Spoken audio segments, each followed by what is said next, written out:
अस्सलाम वालेकुम। आज का हमारा टॉपिक हमने गॉसेस लॉ की एप्लीकेशन पर रखा है। जैसे कि मैंने आपको बताया था कि आज हमने गॉसेस लॉ की एप्लीकेशंस को जो है वो डिस्कस करना है।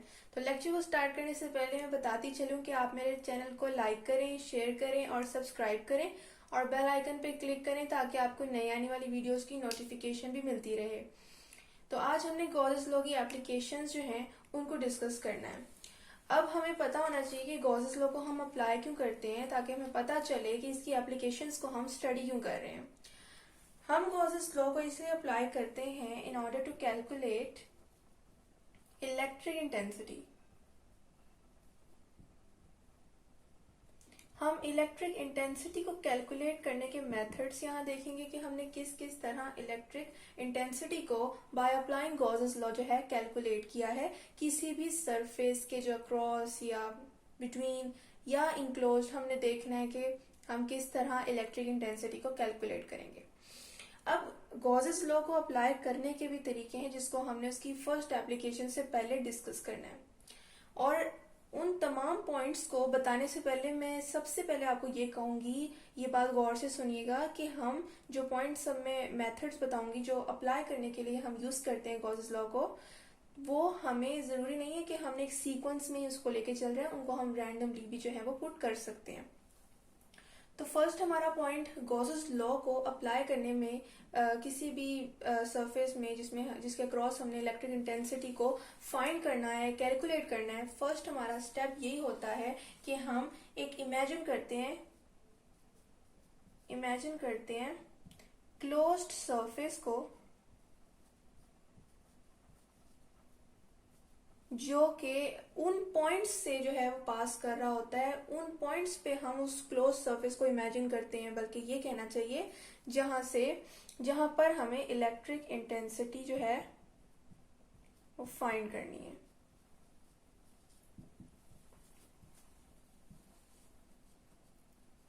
और उस क्लोज्ड इमेजिनरी सरफेस को हम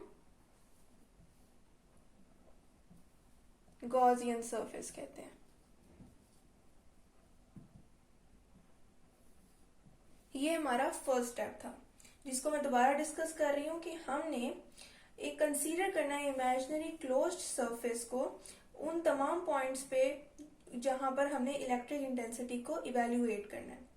और हम इसको क्यों, इसकी चॉइस क्यों है, वो इस वजह से है ताकि जो फ्लक्स है जो इमेजिनरी सरफेस से पास करेगा वो इजीली कैलकुलेट हो सकता है।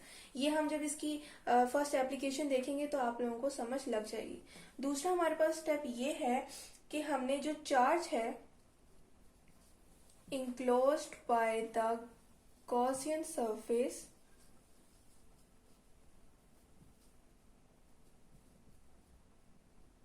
उसको हमने कैलकुलेट करना है। दूसरा हमारा स्टेप ये होगा कि हमने जो चार्ज है गॉसियन सरफेस में जो इंक्लोज्ड है उसको हमने कैलकुलेट करना था। अब हमारा थर्ड स्टेप जो है, थर्ड एंड लास्ट स्टेप जो है, उसमें हमने फाइनली ये करना है कि इलेक्ट्रिक इंटेंसिटी को फाइंड करने के लिए हमने गॉसेस लॉ की इक्वेशन जो हमने प्रीवियस लेक्चर में जो है डिराइव की थी उसको पुट कर देना है ताकि हमारे पास इलेक्ट्रिक इंटेंसिटी जो है वो कैलकुलेट हो जाए। अब ये हमारे पॉइंट्स थे जो तीन थे, जिनको मैं दोबारा रिपीट कर देती हूँ कि सबसे पहले हमारा था हमने कंसीडर करना है इमेजिनरी क्लोज सरफेस जिसको हमने कहा था गॉसियन सरफेस। सेकंड स्टेप था कि उस गॉसियन सरफेस के जो चार्ज है इंक्लोज्ड उसको हमने कैलकुलेट करना था कि गॉसियन सरफेस में कितने चार्ज हैं इंक्लोज्ड, और उनको हमने कैलकुलेट कर लिया। थर्ड हमारा लास्ट स्टेप कि हमने इलेक्ट्रिक इंटेंसिटी को फाइंड करने के लिए लास्ट में हमने गॉसेस लॉ की इक्वेशन को अप्लाई कर दिया। तो ये इजी टू रिमेम्बर है ये तीनों पॉइंट्स, और ये तीनों पॉइंट्स हमारे पास जरूरी नहीं है कि एक सीक्वेंस में आए, हमारे पास ये रैंडमली जो है उसमें भी हम अप्लाई कर सकते हैं। तो हमारी फर्स्ट एप्लीकेशन जो है वो है intensity of field inside a hollow charged sphere. hollow charged sphere हमने इलेक्ट्रिक इंटेंसिटी जो है मींस की इंटेंसिटी ऑफ फील्ड को कैलकुलेट करना है by applying Gauss's law hollow charge sphere में। तो ये हमारी इसकी फर्स्ट एप्लीकेशन है कि हमने एक होलो चार्ज स्फीयर जो है यहाँ पर हमें ये गिवन है, ये एक होलो चार्ज स्फीयर है जिसके अराउंड यहाँ पर चार्जेस हैं।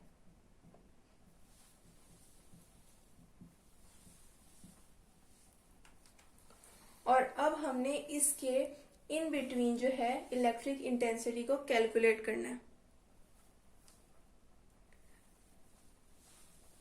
तो सबसे पहले हमने पॉइंट्स जो हमने डिस्कस किए थे फॉर अप्लाइंग गॉसेस लॉ, तो उसमें हमारा फर्स्ट पॉइंट यही था। तो जो पॉइंट्स हमने गॉसेस लॉ को अप्लाई करने के लिए जो हमने देखे थे उनमें से अब हमने फर्स्ट अप्लाई करना है, और वो था हमने गॉसियन सरफेस को चूज करना है उस पॉइंट पर जहां पर हमें इलेक्ट्रिक इंटेंसिटी को कैलकुलेट करना है। तो हमने इस होलो चार्ज स्फीयर में जिसके अंदर हमने इलेक्ट्रिक इंटेंसिटी को कैलकुलेट करना है, हमने एक इमेजिनरी सरफेस जिसको मैं डॉटेड लाइन से शो कर रही हूँ हमने इमेजिन किया, जिसको हमने गॉसियन सरफेस का। इस होलो चार्ज स्फीयर का रेडियस जो है वो हमारे पास था आर, कैपिटल आर, जबकि इस गॉसियन सरफेस का रेडियस आर डैश से हम शो कर देते हैं।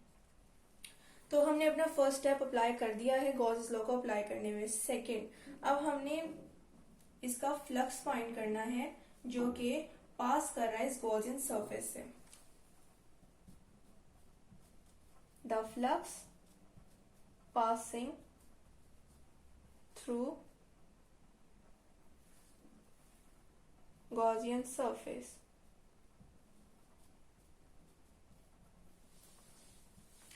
मैंने आपको बताया था कि हमारी इस इमेजिन करने के लिए इस इमेजिन क्लोज सरफेस को जिसको हमने गॉसियन सरफेस कहा है, ये सिर्फ इसलिए है ताकि हम जो फ्लक्स है जो इसमें से पास हो रहा है वो हमें इजीली कैलकुलेट करने में आसानी हो।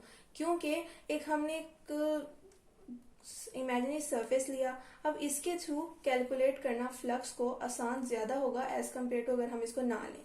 तो ये अब हमने इसमें से फ्लक्स पास करना है, तो वो हमारे पास ये है, हमने बाय फॉर्मूला इसको देखा, तो ये हमारे पास फ्लक्स है जो कि पास कर रहा है गॉसियन सरफेस से।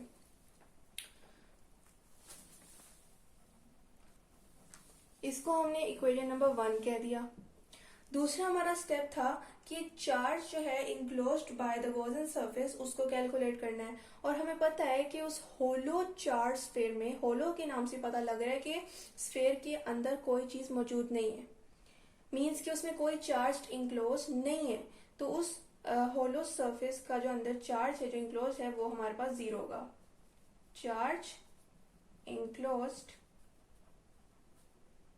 inside the surface is 0।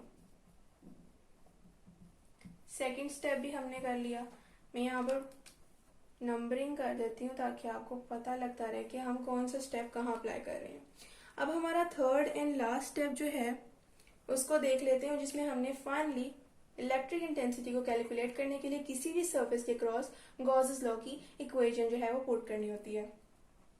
तो हमारे पास गॉसेस लॉ की इक्वेशन जो है वो आई होप आपको याद होगी, जो हमने ड्राइव की थी वो ये है। अब Q जो है उसकी जगह चार्ज Q को जाहिर कर रहा है, तो अब हमने यहाँ पर पुट करना है वो चार्ज जो इनक्लोज्ड है बाय द क्लोज सरफेस जो हमने गॉसियन सरफेस इसको कहा है, और हमें पता है कि वो 0 है क्योंकि होलो चार्ज स्फीयर है, उसमें कोई अंदर चार्ज मौजूद नहीं है, तो हमने Q की जगह 0 पुट कर देना है, और हमारे पास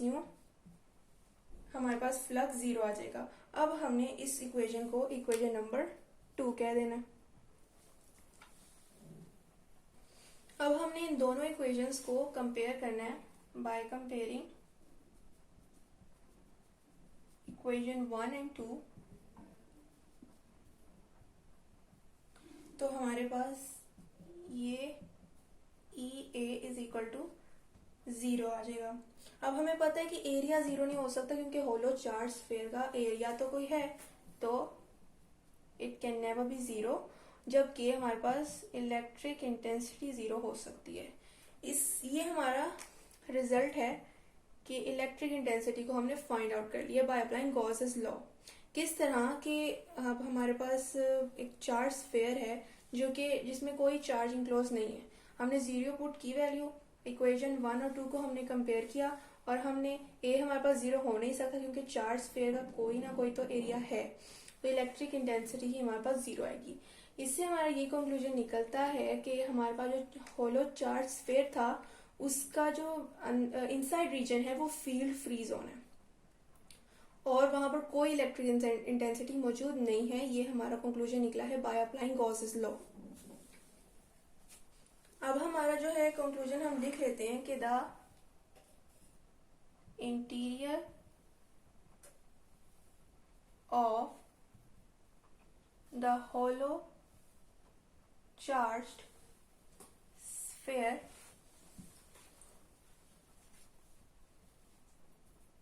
is a field free zone. ये हमारे पास कंक्लूजन आया, फील्ड फ्री जोन। अब इसकी एप्लीकेशन जाहिर है हम फाइंड करें तो हमें पता भी होना चाहिए इस चीज का फायदा क्या है कि एक होलो चार्ज स्फीयर है जिसकी इलेक्ट्रिक इंटेंसिटी हमने देखा कि इनसाइड जो है वो जीरो है, फील्ड फ्री जोन है, जो हमें गॉसेस लॉ की वजह से पता लगा, वरना हमें कैसे पता लगता कि होलो चार्ज स्फीयर के जो इनसाइड है फील्ड एग्जिस्ट कर रही है या नहीं कर रही है। तो हम इस चीज को यूज करते हैं कि एज अ कॉन्सिक्वेंस हम किसी भी अपरेटस को अगर हम इस स्फीयर में प्लेस्ड करें जो कि एक फील्ड फ्री जोन है तो उसको हम एक इलेक्ट्रिक फील्ड से शील्ड कर सकते हैं। Any apparatus placed inside the sphere can be shielded from electric field। Gauss's law ने हमें ये बताया कि हमारे पास इलेक्ट्रिक इंटेंसिटी किसी जगह पर मौजूद है या नहीं। हमने गॉसेस लॉ को अप्लाई करके होलो चार्ज स्फीयर के अक्रॉस हमें ये पता लग गया कि इसके इनसाइड फील्ड फ्री जोन है, मींस के कोई भी इलेक्ट्रिक इंटेंसिटी या फील्ड एग्जिस्ट नहीं करती। और हमने इस एप्लीकेशन को गॉसेस लॉ के यहाँ अप्लाई किया है जो कि ये है कि हम किसी भी ऑपरेटर्स को फिर इस तरह के सरफेस में, ऐसे सरफेस में जिसमें फील्ड फ्री जोन होगी उसमें प्लेस करके शील्ड कर सकते हैं, प्रोटेक्ट कर सकते हैं उस किसी भी ऑपरेटर्स को इलेक्ट्रिक फील्ड से। तो ये हमारे पास इसका यूज है और ये हमारी इसकी एप्लीकेशन है जिसका हमने रिजल्ट निकाला कि फील्ड फ्री जोन है। तो ये था आज का हमारा टॉपिक जिसमें हमने एप्लीकेशंस ऑफ गॉसेस लॉ में फर्स्ट एप्लीकेशन को डिस्कस किया। नेक्स्ट लेक्चर्स में इंशाल्लाह हम गॉसेस लॉ की दूसरी एप्लीकेशंस को भी डिस्कस करेंगे और आई होप आपको आज का टॉपिक समझ आया होगा। काफ़ी आसान टॉपिक था, आप इसको ज़रा भी मुश्किल ना समझें। और फिर भी कोई क्वेश्चन हो तो आप कमेंट में ज़रूर पूछें। मैं फिर बताती चलूँ कि आप मेरे चैनल को लाइक करें, शेयर करें और सब्सक्राइब करें और बेल आइकन पे क्लिक करें ताकि आपको नई आने वाली वीडियोज़ की नोटिफिकेशन मिलती रहे। शुक्रिया, अल्लाह हाफिज़।